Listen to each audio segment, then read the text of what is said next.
Well, hi, everyone. Welcome to this workshop. At exactly 3 o'clock, my internet went out and I do not know what's going on. So I kind of anticipated this. So Gabriella is going to share her screen and advance the slides.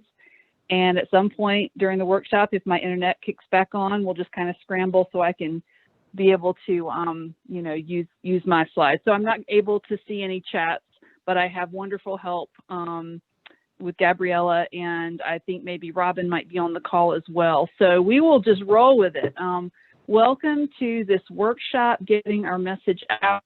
We're going to be talking about effective human trafficking awareness over the next hour and a half. And just to give you a little backstory that led to this, last fall, we had an event, NCCASA hosted an event where we discussed the chosen film with Shared Hope International, or by Shared Hope International. And afterwards, we had a discussion about the human trafficking movement in North Carolina.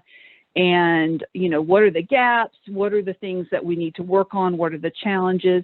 And one of the things that was identified and also has been identified in the work that I do with the local programs and some of you that are on this call is misinformation in the communities about human trafficking has been consistently identified as a challenge, as well as conspiracy theories, and these were impacting the work that was done locally. So out of that, we're going to be doing a series of critical conversations in human trafficking work, and this is the first of a series.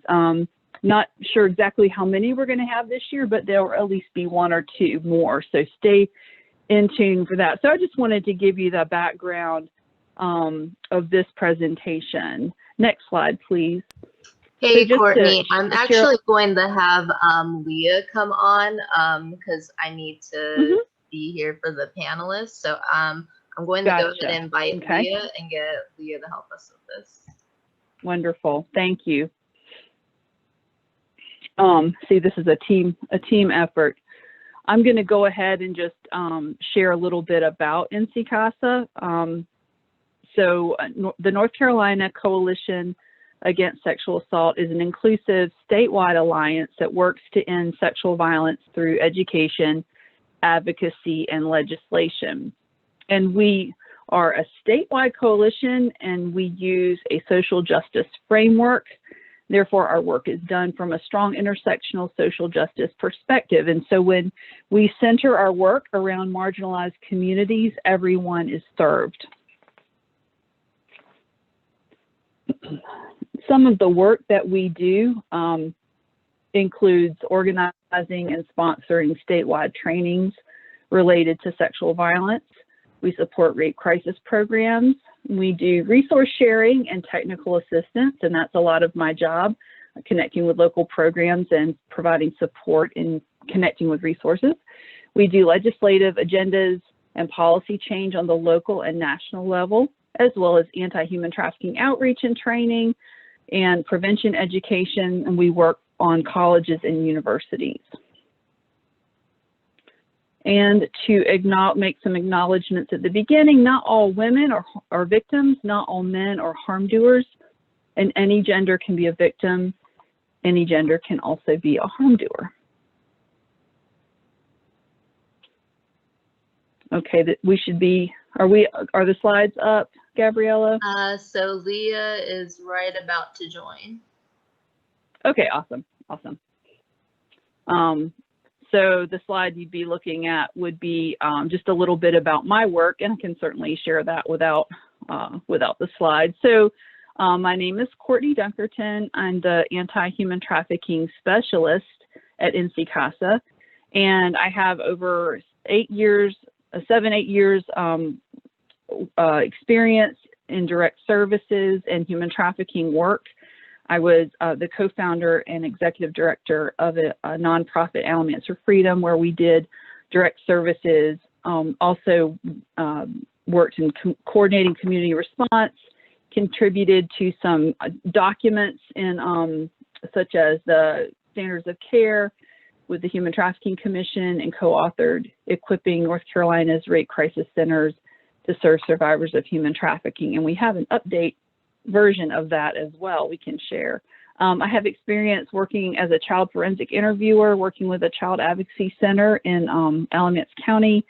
I'm also the NCCASA, or the North Carolina Coalition Against Human Trafficking Regional Response Team Coordinator, and I've done conference speaking, guest lecturing, and lots of training. So this work is very near and dear to my heart, and really love the folks that I have been able to work with.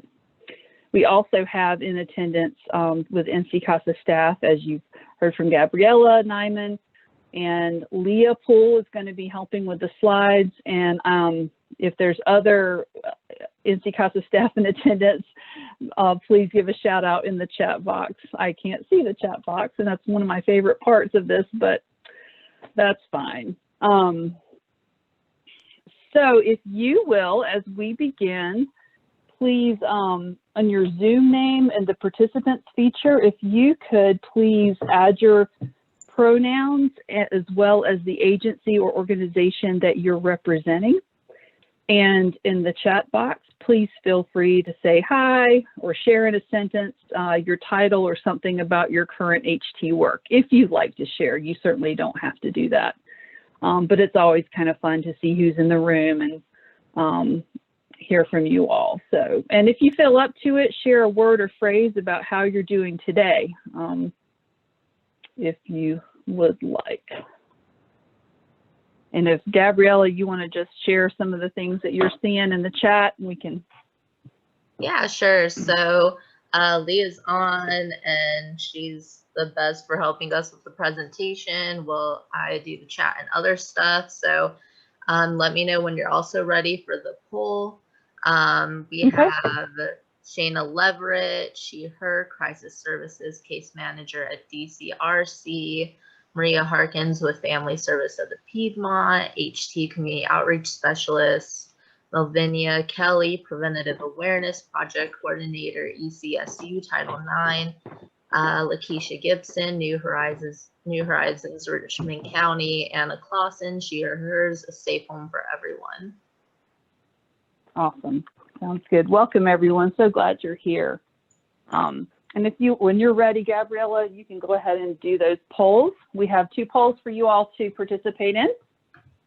All right, so I'm launching the first poll. I'll go ahead and give everyone a minute to answer which option is closest to your work: direct services provider, rape crisis DV, HT only, or criminal justice, shelter services, healthcare professional, student, other.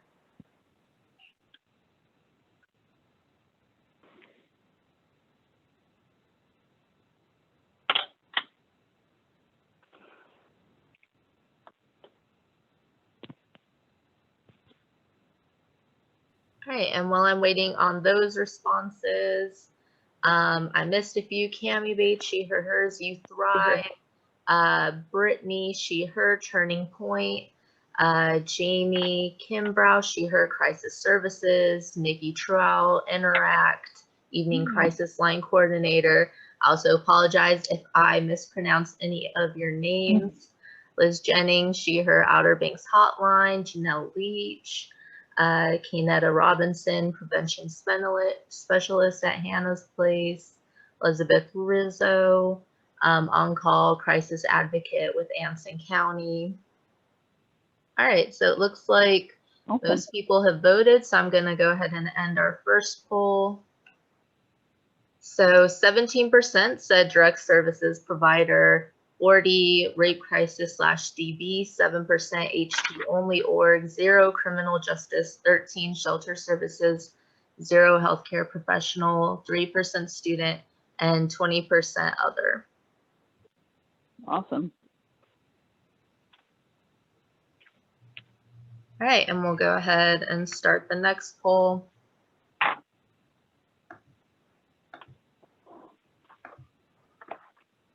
So, how I currently feel about my program's awareness efforts. What awareness efforts? Meh, pretty good, let's go.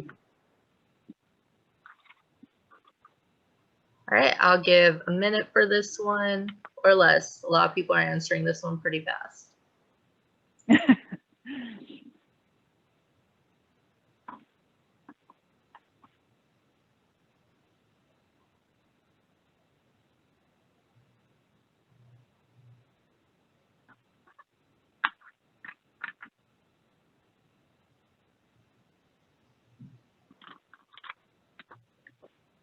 All right, I'll give it another 10 seconds.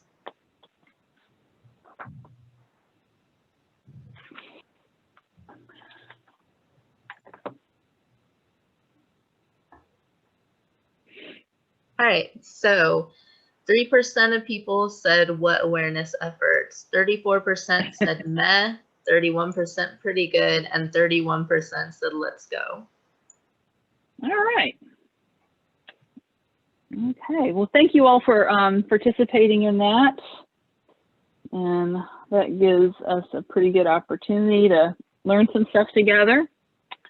Let's go to the next slide where we look at workshop overview. So what we're going to be doing today is the goal, the learning objectives today is understanding the goal of awareness. We want to discuss some strategies to address misinformation and work on some skill building or learn some skill building techniques for more effective awareness work. And we've got folks monitoring the chat, and Gabriella will be sharing links to any resources if we mention them. Please share your questions in the Q&A, and we'll make sure they are addressed by the end of the workshop. And the chat, of course, is a great place to respond to the content. Let's just make sure that we're sensitive and equitable in its use and aware of the space that we're taking up. And you'll receive a certificate upon completing a very brief survey about the training that you received today, and we'll be sending you a copy of the slides. So just be aware of that. So we'll start by I'll be sharing some content with you, and then later on in the workshop, we're going to be hearing from a couple of experts in the field and learn about the awareness work they're doing. I'm really excited about that, and we'll have a time of Q&A and discussion, and then at the end, we'll do some application exercises. So that's the plan. Next slide, please. So when you all think about, or when you hear about, hear the word human trafficking awareness, the phrase human trafficking awareness, what comes to mind?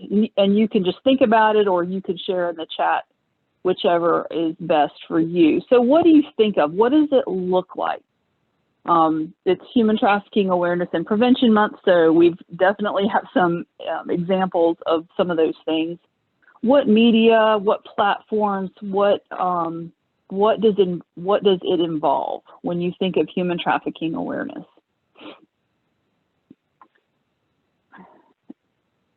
So just take a second to think about that. You may be excited, you may be brimming with energy or ideas about this workshop, but the most common word, honestly, that I hear when I'm doing trainings and conversations, the most common word that I hear from folks that describes your current mood is overwhelmed. And there are definitely other things that are preoccupying our minds right now, to be sure. And it's okay if we're just not feeling totally excited about this, and that's fine. We understand that. And taking all that into consideration and honoring that this workshop is not intended to overwhelm you. It really isn't. It's not intended to load you with all the stuff that you ought to be doing, right? That's the last thing I want to do, is to overwhelm you. But it is to inspire you and to equip you with the skills and strategies for more effective awareness work in your community. You may feel stuck in a rut, and we want to help you feel unstuck. We definitely want you to feel empowered and supported in the work that you're doing. So I just want to issue an invitation to an open mind about awareness work, an invitation to rethink and reimagine what it could look like for you, what it could look like in your program and in your community at this time, right? this is a very special time as we do this work, and we have opportunities, particular opportunities that we can take advantage of. And this is the time that we have to do our work. Awareness work can be simple or it can be complex. It can be one-on-one interaction with another person, or it can be an entire conference that you help develop. It can be training or a social media strategy, a blog post. It could be sharing one another's work. We can do hashtags and photos, and like, you know, many people participated in the Wear Blue Day yesterday, or it can be a conversation you have with a couple of community stakeholders over coffee. Safely, social distancing, wearing masks, all those things, right? But we want to rethink and reimagine our awareness, not as always as an event, but as a practice and a regular part of our work as advocates. So this picture I'm sharing, it's part of what we call, well, what is known as fractal philosophy. And we've talked about this in some of our emergent space conversations that NCCASA has been having. And this idea is just really, it really speaks to me, and I think it can be very helpful. Fractal philosophy talks about how basic patterns are the same at any scale. Just like this photo of this nautilus shell, the basic geometric patterns are the same. If you look the whole big picture, these patterns are the same. You zoom in on one part, it's the same. So the fundamentals of awareness work, like the values we practice and that we share with others, can be done one-on-one and can be very effective one-on-one and can be done on a larger scale. So I hope that that helps you from feeling overwhelmed. We're not talking about doing an entire social media campaign, but just things that we do every day in our work. So next slide, please. So the goal and the purpose of awareness. The goal of awareness is to make the public aware of the existence, nature, and scope of the problem, and to correct sensationalized misinformation. And this is taken from our NCCASA HT Prevention Toolkit. So we want to be very clear in what we're talking about. And the ultimate objective, of course, is that survivors are served. And so some of these things on the right are applications of that goal: identification of victims or survivors for service delivery, access to services designed around survivors' actual needs, informed understanding for better service delivery, effective individual and systems advocacy, and disruption of human trafficking. We definitely want that to happen. But we want to make sure that we're very clear on our goal of awareness. Next slide, please.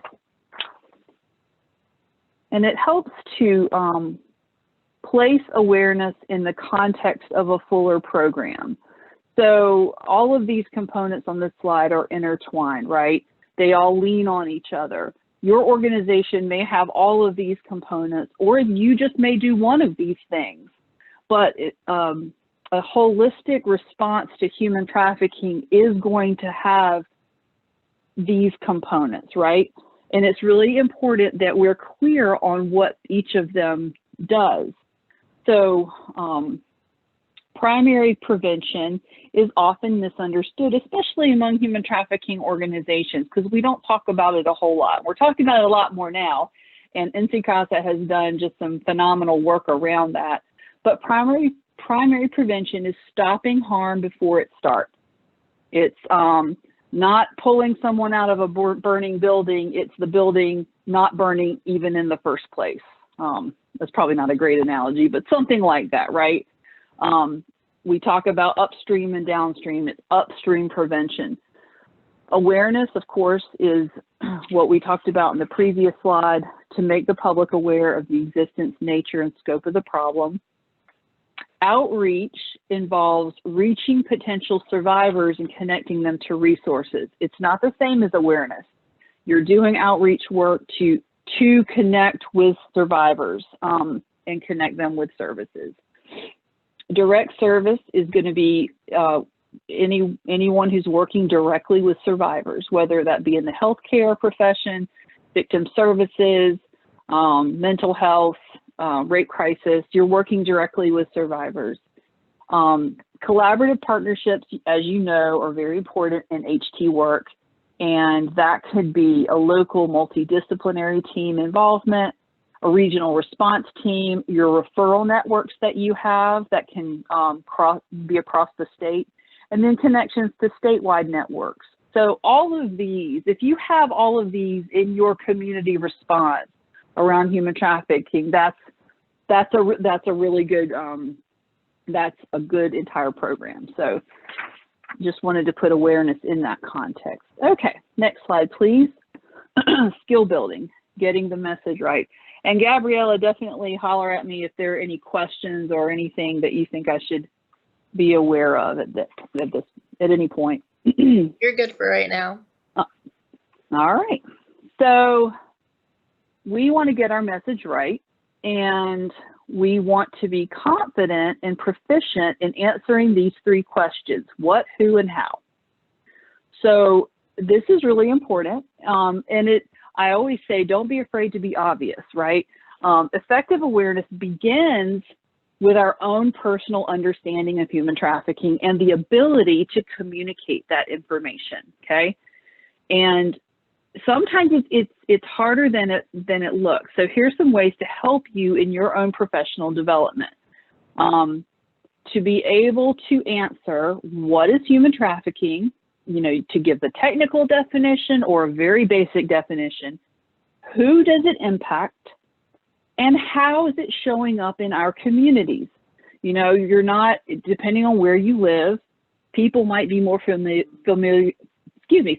about how human trafficking is showing up in like New York City or Miami or El Paso than, you know, Gaston County or Durham, right, or Robeson County.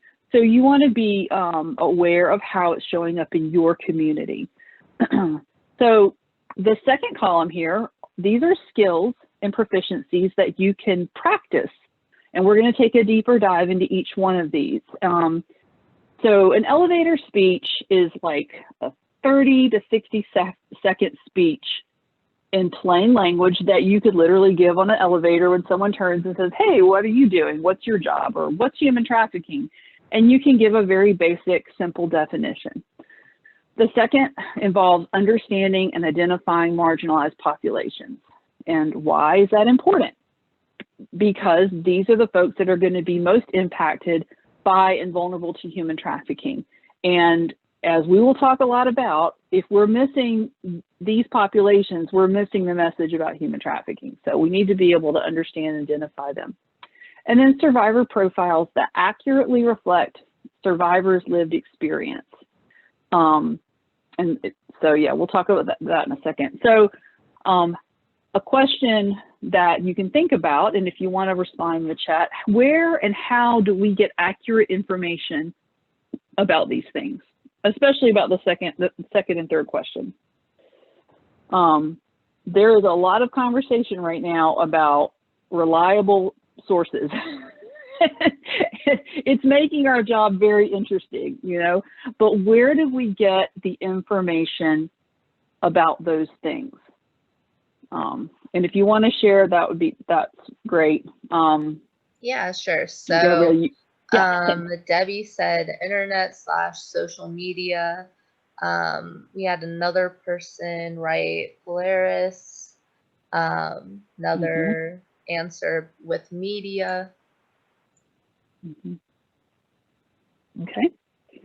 Well, certainly we want to go to trusted sources like Polaris, who's been doing the work a long time, and that's a really great response.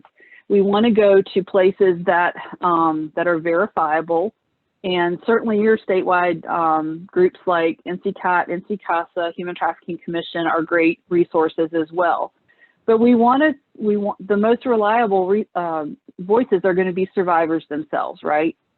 So so we want to hear from survivors. We want to hear their stories. We want to focus and center on their narratives, right? So, and we want to also look to people who are doing the work, who are actually working with survivors. Those are good sources.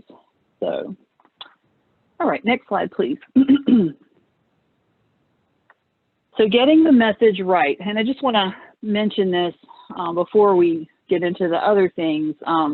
Our current challenges, there's some on the right that I've listed, things that I've heard from you all and things that I've observed in the movement.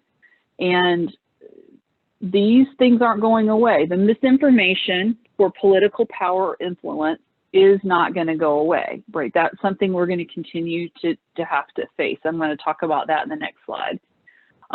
People creating fear, like traffickers as our political enemies, or fear about our undocumented neighbors. Also operations and rescues driving the narrative. And I'm not saying all operations and rescue, I'm not saying all those are bad. However, if that's the only thing people talk about in terms of human trafficking, that's the only thing, you know, if people are only being trained by law enforcement that focus on these things, you're not going to get a complete narrative about human trafficking. Not believing or acknowledging human trafficking exists. We still have that in this state. I still have programs saying, you know, the local PD does not believe it's going on, right? The conflation of sex trafficking and sex work creates challenges in our awareness work. And I'm sure there's others that you can name as well. So these are some of the current, any of you want to share any of your current challenges that you can think of off the top of your head right now?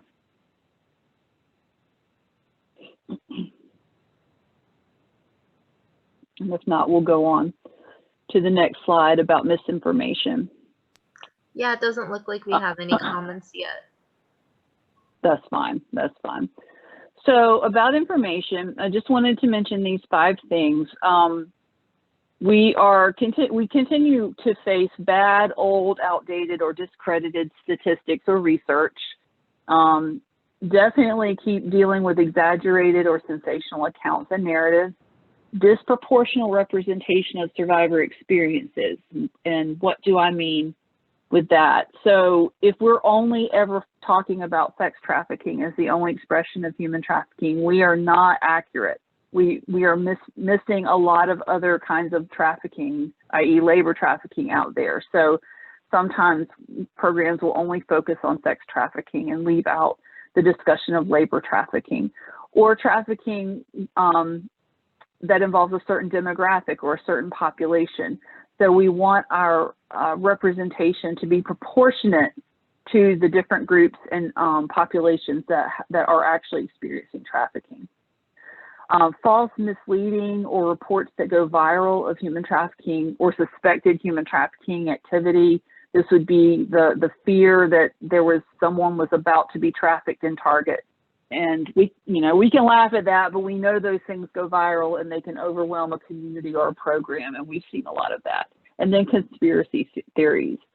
So just a couple of strategies to think about. It would be, you want to establish yourself as the local expert, right? We want folks looking to you all for information, not just Googling or, you know, going to the latest Facebook organization that pops up that, you know, no one really knows anything about. So we want you to be the local experts. We want to empower you all to be able to provide accurate information. And it's outside organizations that come in your community, and they're going to be doing like an event, a training, and you're there doing the work. One of the things you can do, and I've done this many, many times in my local work when I was doing programming, I would call the person organizing the event and like, hey, I'm Courtney, I work for this organization. We actually serve survivors of human trafficking. You mind if I take 5 minutes and just share what we do? And I've never been turned down. So that's always you're not going to say, you guys go away or let me take over, but you can always stand up and say, hey, this is what we're doing in this community. So you're establishing yourself as a local expert, and you're sharing your services. So definitely encourage you to do that. Build relationships and don't isolate yourself. And if you do your work well and have a good reputation in your community and you're accessible, it will be harder for you to be sidelined by other groups coming in. So, okay, next slide. So what is human trafficking? Why am I asking this? Because we need to be clear on what we're talking about. These are some scenarios. You can raise your Zoom hand if you want to, if you've ever experienced these situations. Okay, so the first one is, imagine yourself in a conversation and somebody says, so what do you do? And you go, oh, I work with a human trafficking organization, or I'm a case manager for human trafficking. You say the word human trafficking, right? And someone goes, oh, I've heard about that. And then they say something about it that's completely not accurate, right? Or they give a reference to a news story or a social media post, right? So now you have this opportunity to do something. You can provide some information, and you also have an opportunity to correct some misinformation in a nice way that will be heard, right? If you take that opportunity. So that's one opportunity, one scenario. The second scenario is when you're in a meeting and everyone's going to go around the room and share what you do. And so you're like number 7 in the circle. So you've got time to pull out your index card and prepare yourself for, I'm Courtney, I'm human trafficking direct service provider. This is, and then you say 3 things about it. So that's another scenario. The third one would be, oh, Courtney, you're in the room. You're here for this meeting. Would you come up to the podium and share what you do? Can you give a brief explanation of human trafficking? Can you speak about human trafficking for 10 minutes, right? And you're prepared because you've practiced, you've done the work, you know what to say, right?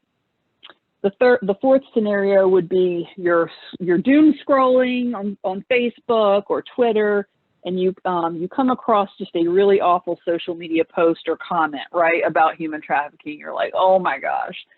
So you have an opportunity, if you are up to it, to provide some greater context to that story, right? If you choose to engage. But those are 4 opportunities to practice our awareness work, right? And so we want to be proficient to be able to speak in those situations. So one thing that I encourage us to do is practice your elevator speech with one another.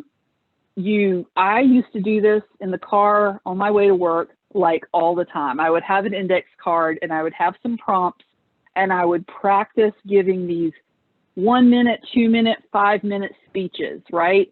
So on the right are some prompts that we could use. You definitely want to talk about some of these things, right? You might not use these exact words, but you want to include these things in your message. Now, if we had time, we would practice them together, but we don't. But I wanted to give you a few tips about your elevator speech, and it's harder than it looks. It really is. But once you practice, and I'm a fundamentals person. I fully believe in practicing simple things until they are just in your head and you know them so well, you can start to even just become more creative in your wording and in your language and more able to adapt it to the audience. So you want to begin with a concise, non-technical definition. Don't start with force, fraud, or coercion. People don't know what that means, so you say, human trafficking is really it's compelled work. It's when people are made to do the work that they can't get out of. Something very simple that people can connect with. You've hooked them, and then you can give them a fuller definition, right? You want to include some key points, right? You also want to be aware of the common misunderstanding or common practice about human trafficking in your area. So you may have a few, the way it's talked about in your area, and you want to kind of pull the perspective a little more this way or that way, right? So you're aware of that. You want to be able to adapt to your audience, whether that be some church ladies, your social workers, or peers. And you also want to think about providing a takeaway. And what do I mean by that? Something for people to think about, an action item or a source material. And I say this because most people want to feel good about themselves. So you have these common responses, especially when you're like doing one-on-one with someone. They're not going to want to feel responsible, right? They don't like the thought of human trafficking. It makes them uncomfortable. They don't want to feel like it's their fault. So they'll blame somebody. They'll blame an elected official. They'll blame police. They'll blame someone in office. The other thing is someone's going to want to help, but they can make lots of assumptions about human trafficking and give a pretty shallow response and like, no, that's not really what we need here. And then there can be people who are a humble, receptive learner, and they really do want to do something, but they know they don't know enough about it. And then the fourth would be they can be really triggered or feel powerless about the situation. So we want to be able to kind of come up behind that message and say, but here's something you can do, or here's a resource that's really helpful if you want to learn more. And that just kind of takes away that awkwardness where someone's got to feel like they have to respond to something really awful that they just learned about. So you want to think about that as well. All right. Hey, Courtney. Next slide, please. Yeah. We do have some stuff in the chat. So we did have someone go back to what was said before of, what are the issues in human trafficking? And someone said there's the issue of it being politicized. And we also have a question.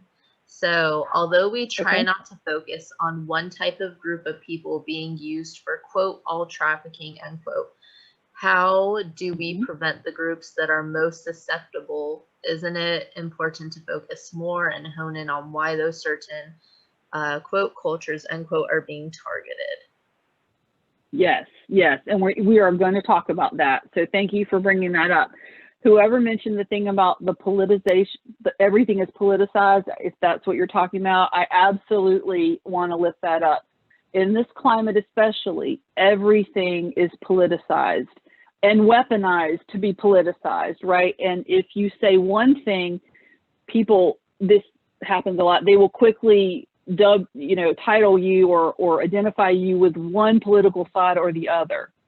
And that's what's happened in human trafficking work. And I've heard people say, oh, that sounds liberal, that sounds progressive, or, you just have an agenda. That's just an agenda for this kind of thing, right? So we have our work cut out for us. And I'm definitely here to help you as a technical assistance provider. This is literally my job. So we can bring those things up at the discussion at the end. But I'm glad you brought that up. That is definitely something that we have to think about, and we have to do work to make our messages hearable and to where they can't be weaponized by one side or the other, right? And that does, but at the same time, we have things to say that are difficult and are going to sound political, right? And we can't, we still have to tell the truth about things. So thank you for bringing that up. So let's talk about who does it most impact. That's the slide I'm on, Leah. Hang on one second. So who does human trafficking impact? We have to be able to identify and understand who is vulnerable in our community and why they are most vulnerable. Now, definitely that's going to include historically marginalized populations. It's going to include other groups as well, other folks as well, right? We know that human trafficking awareness campaigns usually center on white, middle-class, blonde-haired, innocent-looking girls that don't look like they're doing anything that could be criminalized, right? We understand that. We know that. That's been, talked about a lot. And I want to emphasize, sometimes it's a hard place to be, but human trafficking does involve white, middle-class, blonde-haired, innocent-looking. It does involve that, right? It doesn't.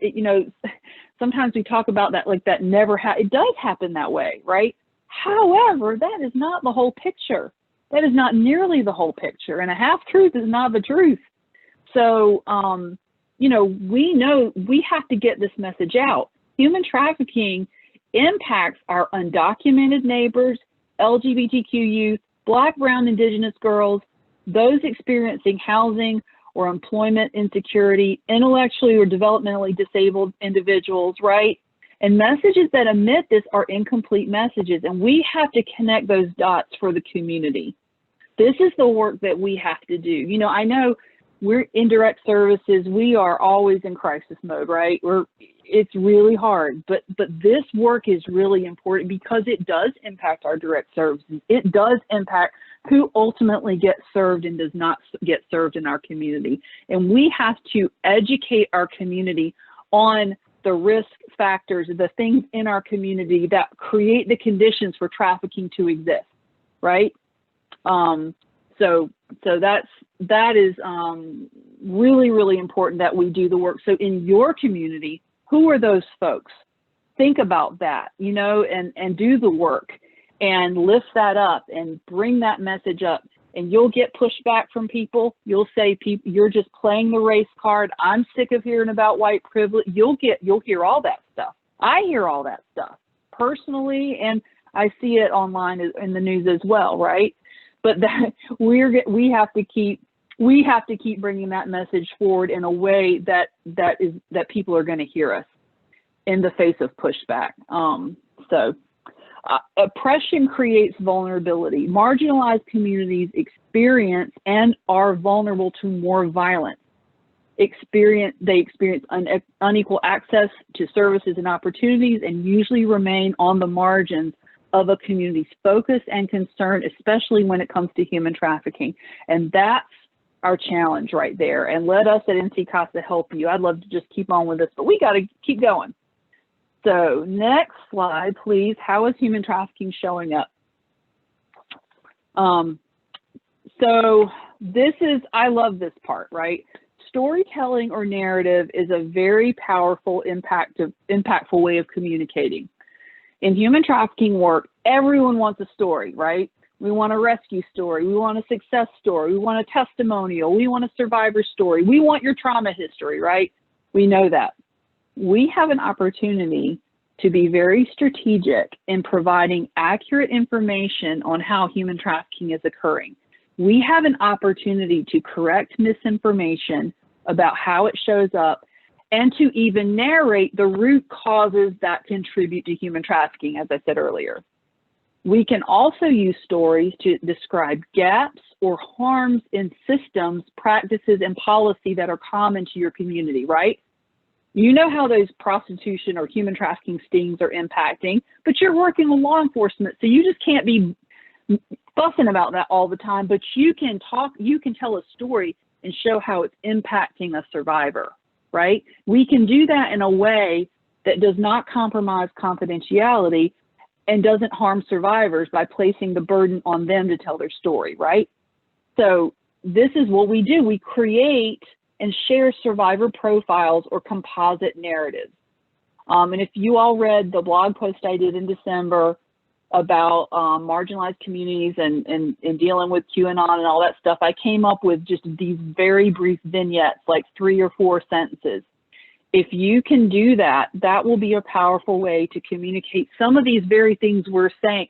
You can show marginalization without talking about marginalization, if that's what you have to do to get your foot in the door, right? So you have an opportunity by using these stories to describe coercion that's invisible, right? Why she doesn't come forward, why she doesn't tell the forensic interviewer, you can show that, right? You can link narratives to problems that already are recognized in your community, like opioids, like crime or health statistics, or incarceration rates.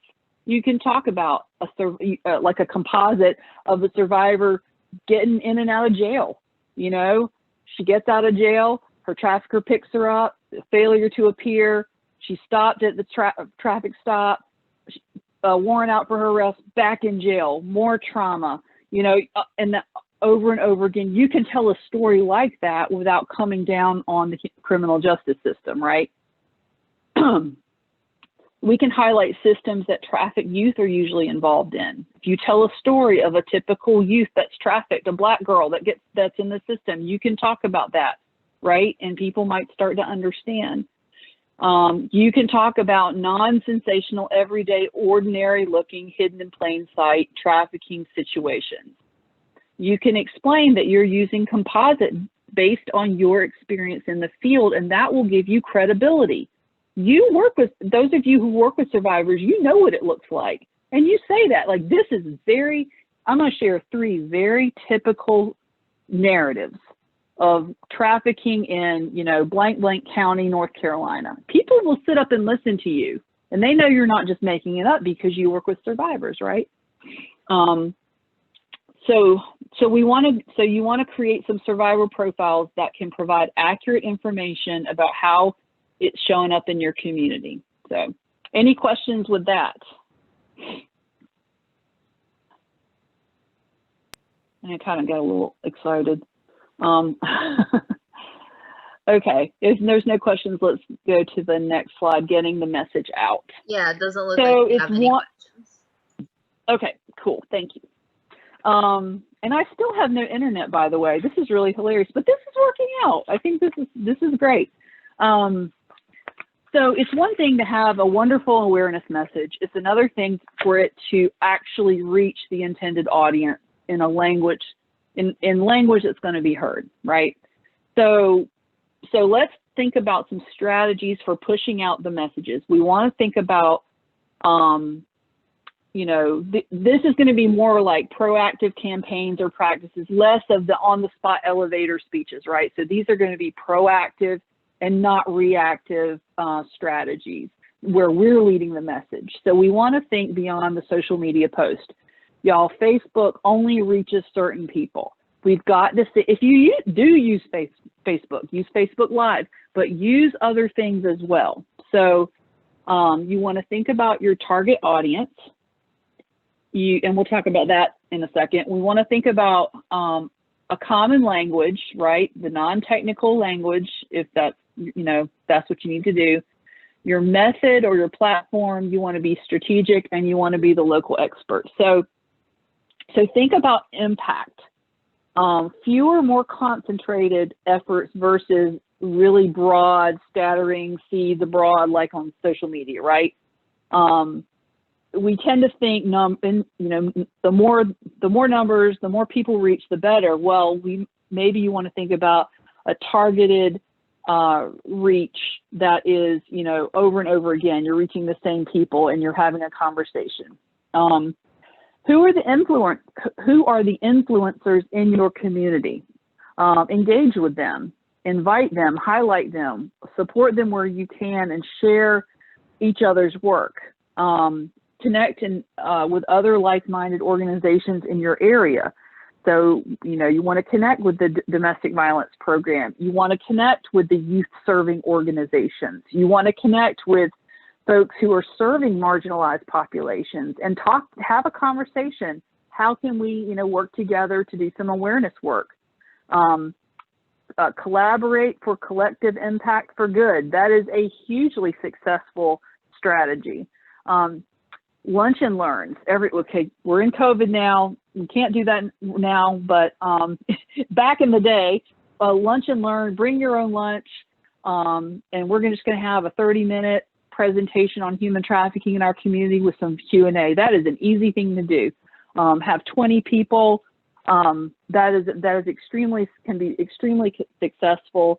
Partner with, you know, see what your community is already doing. I know one time in Person County, they have this coffee hour, I think every January, right? There's already this structure where people can come and discuss what they're doing in the community. So you want to do that. You want to find out what structures are already there and then get involved.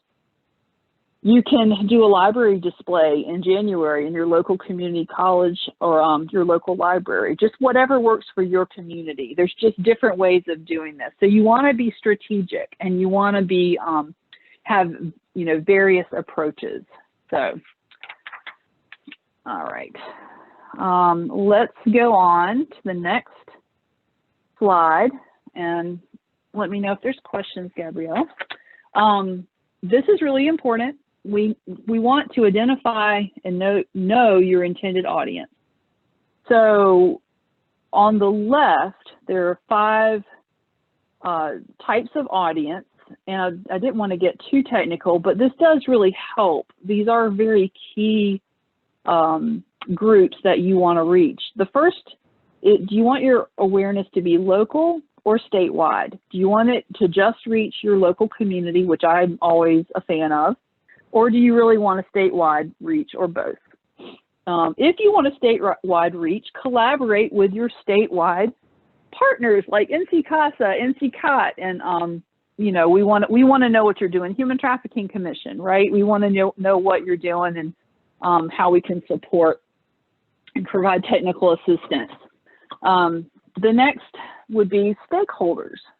So they are a very key audience, and stakeholders, basically a stakeholder is whoever has a significant interest in your program or services, whoever benefits or is affected by your program or services. So those would be your community stakeholders. So you want to craft awareness messages for them.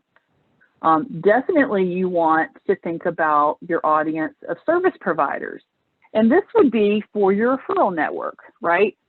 You want other people to refer to your program, and you want to be able to refer to their programs, refer people to their programs. And you want people to know about your services. And this gets lost a lot of times in programs. We're so busy providing the services, it's very easy to forget that people around you, if they don't even know how to make referrals to your program, they're not going to. And just giving them a website might not be enough. So you definitely want awareness messages that, and we're not talking about outreach here, but we're talking about awareness that tells people what you're doing and how you're serving survivors. The other audience would be the general public. And when you're doing awareness work to the general public, you're going to be using different language, right? You're going to craft and adjust your language accordingly. And then discipline specific would be just that. It would be, you know, maybe it's just with the criminal justice system or healthcare providers or school systems, right? So you're going to have awareness work for them as well. So basically your intended audience is going to, you're going to adjust your language, right? So the word case management is going to be completely appropriate for one audience. It is going to be lost on other people. You start talking about force, fraud, or coercion, that's, you know, that might not be the best language to use initially. You want to talk about marginalized populations, you may need to do a little bit more work to explain that in a way that's either not going to be shut down at the beginning, but it's also going to be understood. So don't think, you know, the more technical language, the better. We want our message to be heard, right? And so I wanted just to mention, I'm sure many of you, if not all of you, are familiar with Polaris's resource, The Typology of Modern Slavery. That is a very, very good resource to help you. So you don't have to come up with all the information. You can use really good resources and share that. I know in presentations I've given, I've just printed out that, it's like a, I don't know, 30, 40 page document. If you print it out, put it in a binder and just pass that around the room. So those can be very helpful ways to get your message out to your intended audience. And on the right, we have what information should you give? What should you provide? And people want statistics, they want stories, and they want services. And we've talked about, you know, we definitely want to make sure we're not giving bad information or misinformation or outdated information. And we also want to do the work in creating some accurate survivor profiles that we can share, and then the services we provide.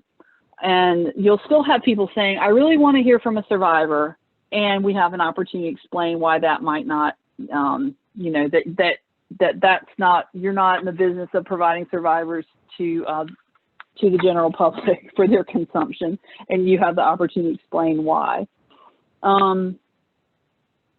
And again, just to mention, as was shared earlier, is we also want to consider how polarized we are right now in this country and how politicized everything is. And that does just really make our work a little bit harder, but it also makes it more important.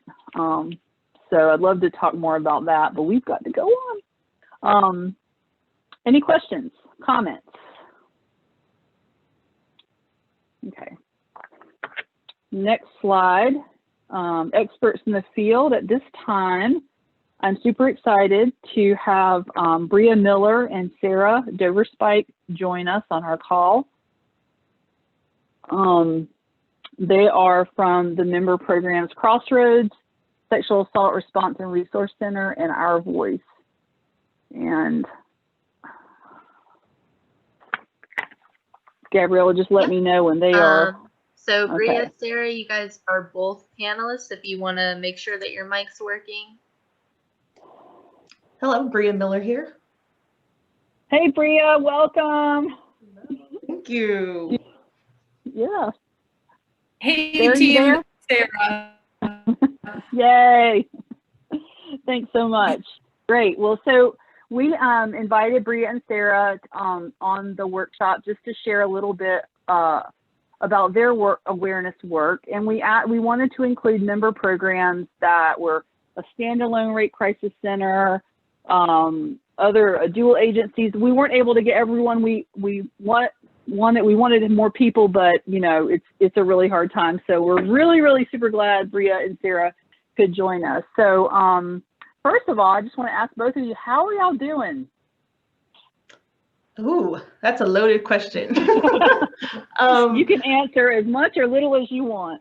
Yeah, this is Bria. I'm doing okay. I mean, there is a lot happening in the world, and I'm just trying to remember to use my tools, my resources, connect with my people so that I can stay in the best spirits as possible. Awesome. Thank you. Sarah? I love that. I echo Bria's sentiment. We're doing the best we can and trying to operate with as much compassion and grace and gentleness as possible for everyone and myself as well. Mm-hmm. But yeah, we out here. Yeah. Yes. Thank you. Well, I didn't want to start our conversation without just checking in, because that's how we do our work, right? We want to check in with each other and ask each other how we're doing, because that's the most important thing, right? Mm-hmm. So I appreciate you all sharing, and I appreciate the work that you do. So Bria, can you start and share a little bit about just your current role in HT work and a little bit about your program before we get into the awareness stuff? Sure. So as it states here, I'm the Community Engagement and Volunteer Coordinator at Crossroads. Just a little background. Before this, I actually worked directly with victims and survivors as an advocate with our human trafficking program. And so I've been involved in human trafficking work for about 4 years. But right now in community engagement, a lot of my job is to spread awareness and do outreach with the community. And a lot of that is going to be specific to human trafficking. Also, we do have a crisis line and we have volunteers, and it is my job to recruit and train and oversee those volunteers. And so in that, I'm also talking to them about how to identify when trafficking may be occurring and talking to them about like which resources to connect them to. So my role is a little bit different right now, but it still gives me an opportunity to connect with the community at large, but also other stakeholders, whether it's one-on-one or in broader settings, and to talk to them about trafficking here. Yeah. Awesome. And Crossroads has a rape crisis center and a child advocacy center, which is unusual, right? Yeah. Thank you, Courtney. Awesome. Sorry, I forgot about the part 2. Oh, it's okay. Yeah. So yeah, we do have anything you want to say about that? Yeah. So we do have a sexual assault center, and that was actually the start of Crossroads. So we've been around for a while, since 1976. And we serve both Alamance and Caswell counties. And with that rape crisis center, it's really started with a crisis line, which is still available 24 hours a day, 7 days a week, 365 days a year. We also have a child advocacy center, and it is accredited. So we serve children who've experienced all types of maltreatment, whether that be sexual abuse, physical abuse, emotional abuse, or any traumatic experience. And of course, I'm here because we also work with those who've been impacted by human trafficking. And we try to serve folks through confidential counseling, advocacy, child medical treatment, education, and community awareness. Great. Thank you, Bria. Appreciate that. Sarah, would you share a little bit about your current role in HT work and a little bit about your program? Sure thing. And thanks so much for having us, Courtney. I'm so happy to be here and doing this work in community with you and Bria and many other folks who may or may not be on this call. So my name is Sarah. I use she, her pronouns, and I work at Our Voice, which is a rape crisis center in Asheville, North Carolina, and I am a human trafficking case manager. And so Our Voice serves sexual violence and human trafficking survivors in Buncombe County, and our human trafficking program expands to surrounding counties as well. So some of our services that we offer at Our Voice, we also have a 24/7 crisis line that absolutely wonderful volunteer advocates serve on. We also offer counseling, crisis counseling, case management, court and legal advocacy, and medical advocacy in cases of sexual assault or violence.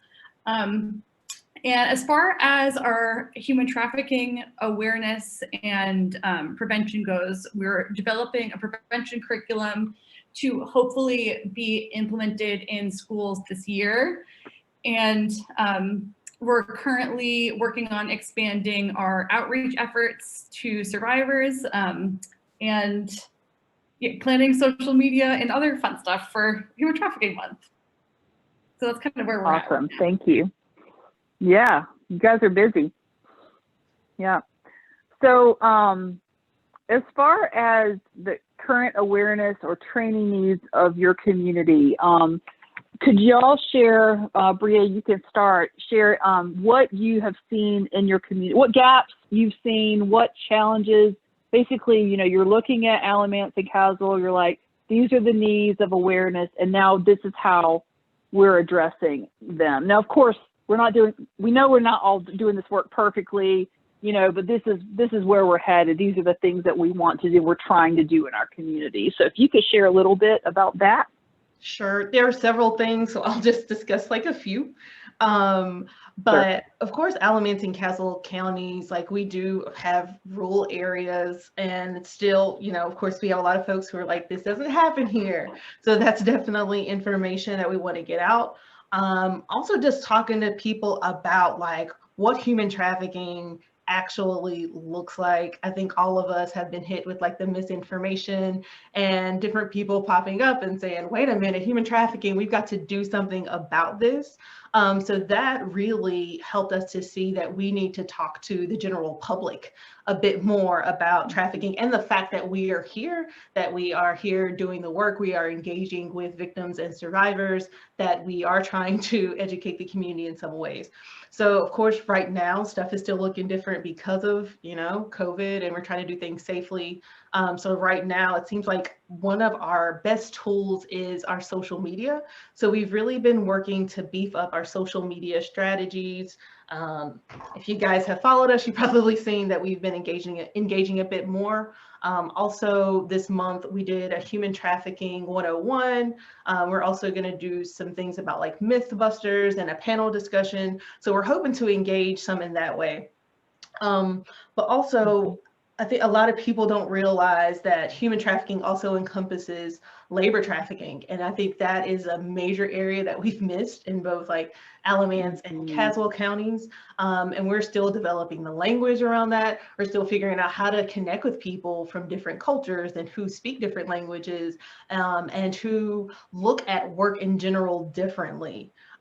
So in order to kind of help out with that or bridge the gaps, for us, one, it's about us figuring out our very clear messaging, but also looking at ways to connect with possible places like who have employment. So for us, and I'm sure this is true for a lot of other nonprofit organizations, part of the issue is with capacity, because there's only so many hours in the day. You only have so many people who can do that kind of outreach and awareness. And so one thing that we're implementing is something called Crossroads Ambassadors, and that's going to allow us to equip volunteers to do very basic, very simple presentations for different groups so that we can really broaden our reach. Also, of course, we know trafficking impacts a lot of marginalized communities. We kind of talked about that before. And so it's really being strategic about that and looking at different organizations or like our general neighbors, people who are leaders in our community that we can talk to about how we can connect with them individually, and just seeing what we can do to help. I love your ambassadors idea. That's brilliant. Yeah. Thank you. We're really excited about it. It's still in the development phases, but yeah, we think it's going to be really helpful in equipping people. Like the more folks we have out there with accurate information, I think the better. Yeah.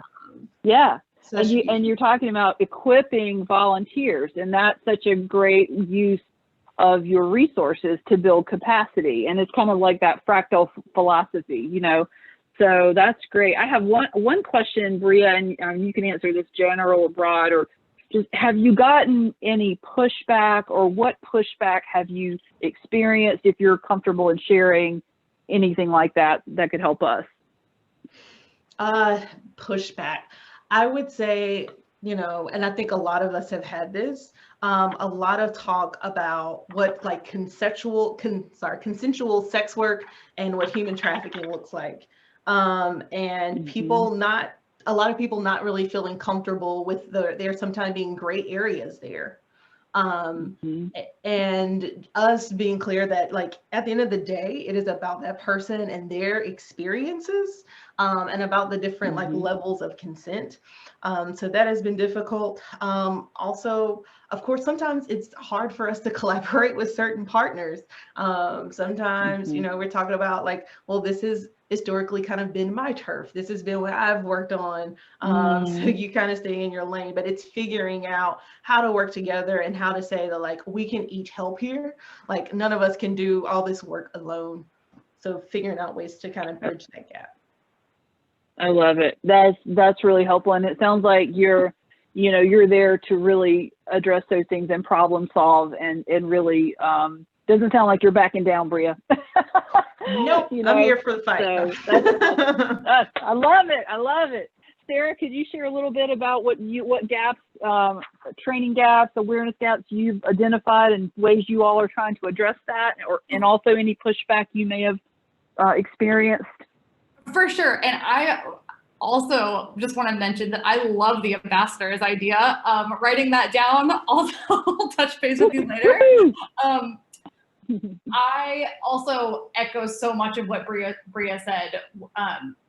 I was like, yes. So I think that a lot of things that we're seeing similarly is the impact of misinformation, and where that's been identifying some gaps in our community. I think a lot of people, it's to me, and I like thinking about service providers, I think that a lot of people are eager to learn though. And I think that has been an exciting opportunity. And so we have had like a lot of service providers and other folks in the community and like doing community work reach out for trainings and whatnot. So I think that that's been great. I think that some other, like thinking about also, Bria mentioned like the rural communities surrounding the I guess more urban area of Asheville. And there's a lot of farmland. There's a lot of Spanish speaking and undocumented communities that I think have historically gotten left out of our outreach and awareness efforts. And so trying to figure out where and how to bridge that gap as well as the sex worker community and the stigma that inhibits good information from being out there and good support and outreach too. That's another thing that is on my radar and how we're trying to move forward with this work. But yeah, I think that some of that stigma is definitely a barrier and is difficult, like in having those conversations, in spaces where there is so much information, and trying to really like hammer home the point that by supporting these communities, we are working together, all of us, in violence prevention. Oop, there's a phone. Yeah, no problem. We can roll with that. Yeah, thank you for mentioning that, and both Bria and Sarah identifying the challenges of even talking about sex workers and their needs, and as far as what is consent, and how can sex workers safely report rape or trafficking without fear of more harm or being arrested for outstanding warrants, that kind of thing. So that's definitely something we want to continue lifting up and help you guys as well. So, and also Sarah reached out to me recently around working on some social media campaigns. So Sarah, how's that going?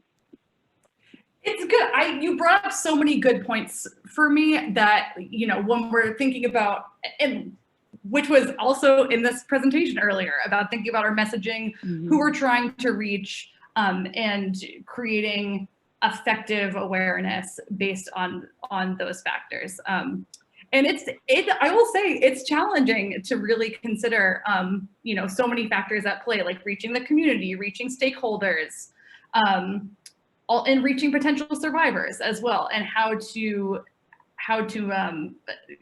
take all those factors and create effective messaging based on that is totally a challenge. Yeah. I think that even people who've been doing this work for a while, struggle with this elevator speech of really trying to narrow down. It's important when there are so many marginalized populations that we want to reach and want to make sure that are heard, and there's just so many layers to human trafficking. To really try to simplify it to reach a wide audience is challenging, for sure. Yeah. And then just identifying the things that you have capacity to do.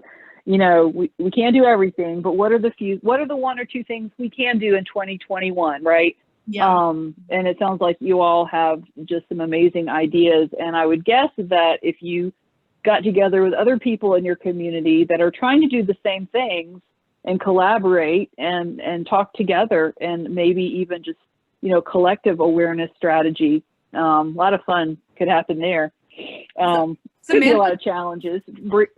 Yeah.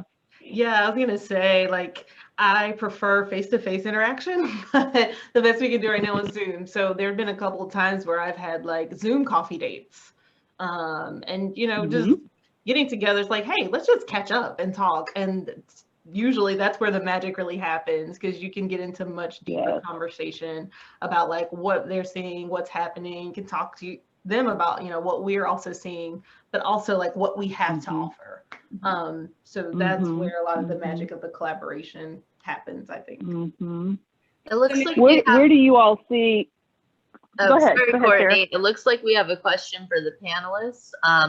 What about people outside of social media's reach, such as people not allowed to use social media or people who cannot afford this? I think that's as far as awareness. Awesome question.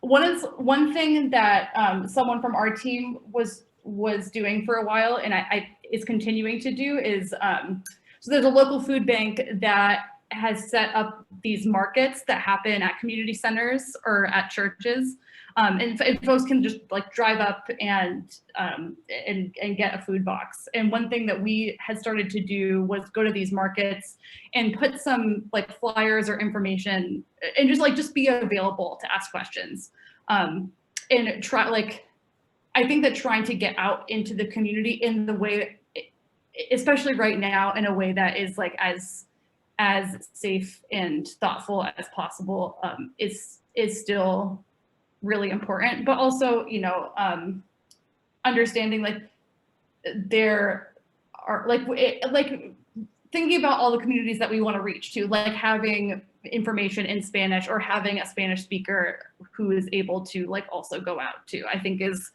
something that's like constantly on our radar and our thought process about how we're doing our awareness. But that's a great question and is really important, especially now in like this virtual age. Yeah, I like that. I like the thought of just doing what already is what is already occurring in the community and kind of connecting and collaborating in a way that's safe, but also low impact, because right now we are all struggling with how much information we can take in as things just keep getting, you know, remain challenging in our country. So I'm looking at the time and oh my gosh, I would love to just keep talking with you all about this. This is so much fun, and I'm sure folks in the audience have benefited from it as well. So just kind of closing up our time with you all, what are some ways that you're taking care of yourself?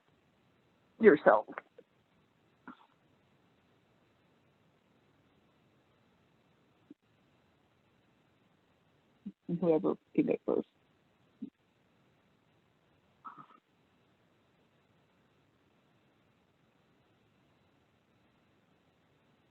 Sarah, you want to share? Sure. Okay. I'm trying to go for as many walks as possible. I love hearing I love hearing about all the people working from home with their pets nowadays, and unfortunately I don't have one, and so I feel like if I go for walks I can see other people walking their dogs and whatnot, so that feels good to me. Good, that's good. Yeah, there are a lot of COVID puppies that seem to be popping up. Yeah, walks are good. Bria, what about you? Yeah, trying to exercise pretty often has been very helpful, especially doing like a little bit of weightlifting, and making sure that I'm practicing like taking intentional breaths, as well as like journaling and doing meditation. Those have been very, very helpful things. That's awesome. Thank you for sharing that. I appreciate that. And I really appreciate you both. You all may have questions for them. Feel free to drop them in the chat, and you all can chat away in our remaining minutes. Anything else you all want to as you leave, want to share? Parting comments, thoughts, wisdom? Sarah? No, I just wanted to say that, well, first of all, thank you so much for inviting me to be a part of this space. It is always a pleasure and enlightening to connect with other folks doing this work. But I'll go ahead and drop my email address in the chat if anybody wants to reach out. I would be perfectly receptive to that. Awesome. Thank you, Sarah. Bria? And the same. Thank you, Courtney, for inviting me here. It is a pleasure to be here on this platform and to be amongst my folks. This helps to feel connected. So I'm very, very grateful for that. I would just say, you know, meet people where they are as much as you can, and just be mindful of like your own community, and what somebody may do in one city or town may not work for you, and that's okay. But utilize the resources that you have to the best ability you can. Awesome. Thank you so much, you all. Really appreciate you. And I just wanted to lift up the fact that, you know, NCCASA, we do these trainings, we love to do these trainings, but there is so much power and strength and wisdom with peer-to-peer learning, right? In this room, in this virtual space, we could just talk for hours and keep learning from each other. So one of the reasons I wanted to have some guest panelists was just to show that is, you know, bringing problems and challenges together. We can generate a lot of ideas and a lot of synergy when that happens. So thank you all. So we just have a few more minutes, and we're not gonna be able to get through everything, which is fine. Let's look at the next slide, Leah, the discussion. And Gabriella, do we have any other questions or comments at this point?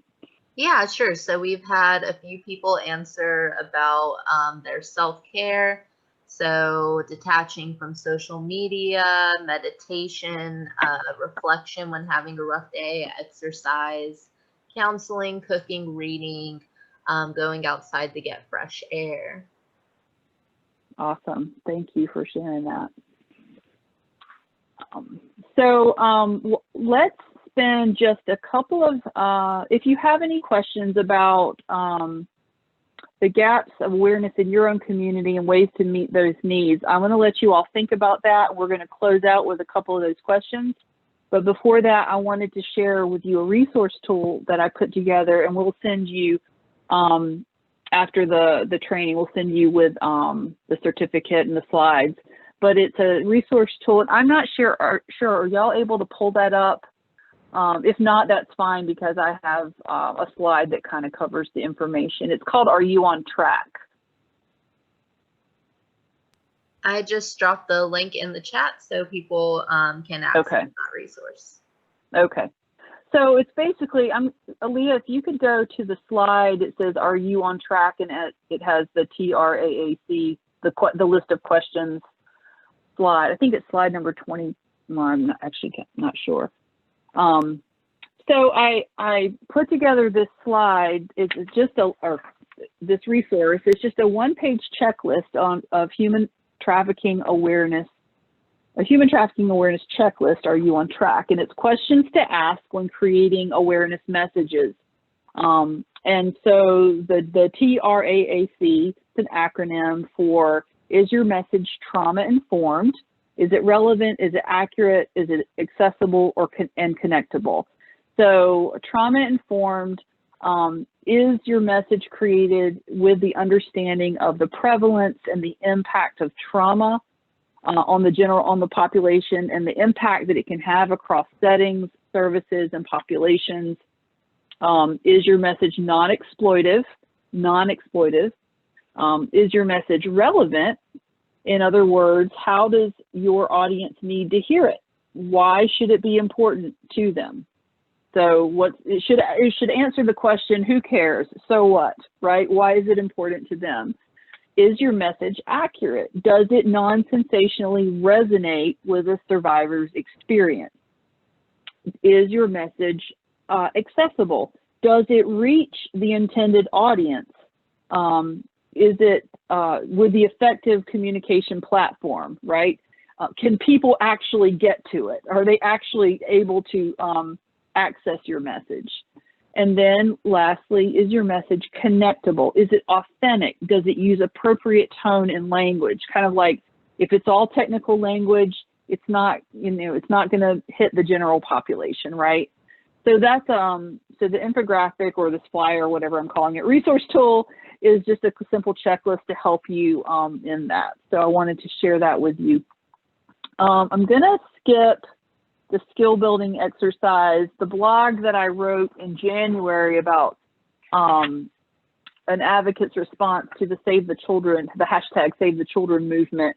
I was going to go through how I use the track on these, but you can look at that if you want. And the skill building we were going to do is just sort of what changes could we make to that article to reach a different audience, but we're not going to do that, which is totally fine.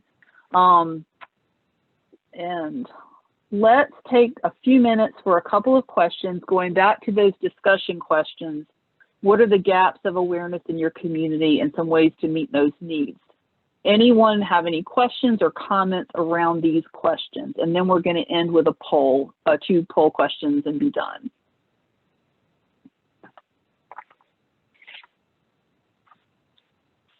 And if there are no questions, that's fine, but we wanted a few minutes to have a discussion.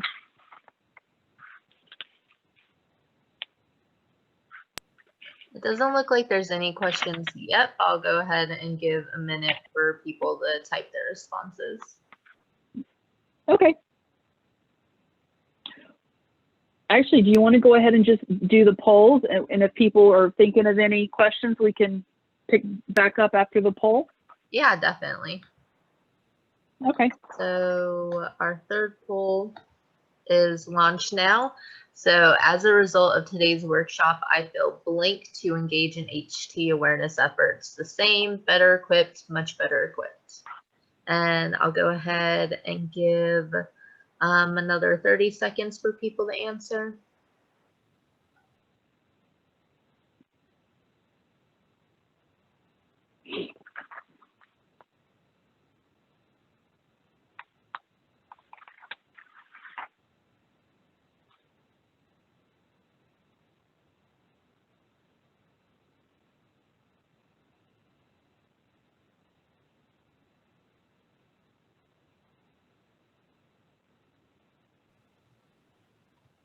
All right, I'll go ahead and end the poll. Most people said much better equipped, 70%, 26% said much better equipped, and 4% said the same. So I'll go ahead and pull up poll 4. So as a result of today's workshop, I plan to use information from today's workshop in these ways to answer all that apply. Staff training, collaborate with others to develop the awareness strategy, social media and our blog posts, facilitate or develop a local training, pursue more professional development, or other. And I'll go ahead and give another 30 seconds for people to fill it out.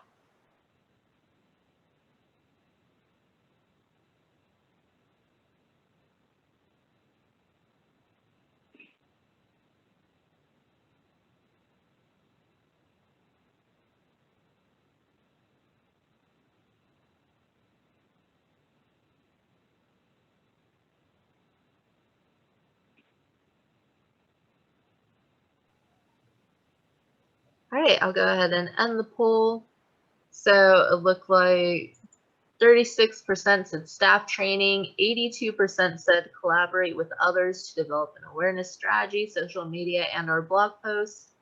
36% facilitate or develop a local training. 55% said pursue more professional development, and 14% said other. Awesome. That is really helpful. So you all have my contact information. Leah's pulling up the last slide. I want to tell you, first of all, my NCCASA team, you all are amazing for rolling with these punches. I mean, I feel like this has gone almost seamlessly, even though I just feel like I'm talking to myself in a room. Haven't seen any of the chats. Thank you so much for your patience and being flexible. And it was an honor to spend this time with you. I want you to reach out if you have questions or concerns, or just want to walk through a problem or a challenge about, anything HT related. Reach out to me. And I want to end with just please take care of yourselves and let us know any ways we can support you. So thank you so much. And we will be in contact, I'm sure. Take care.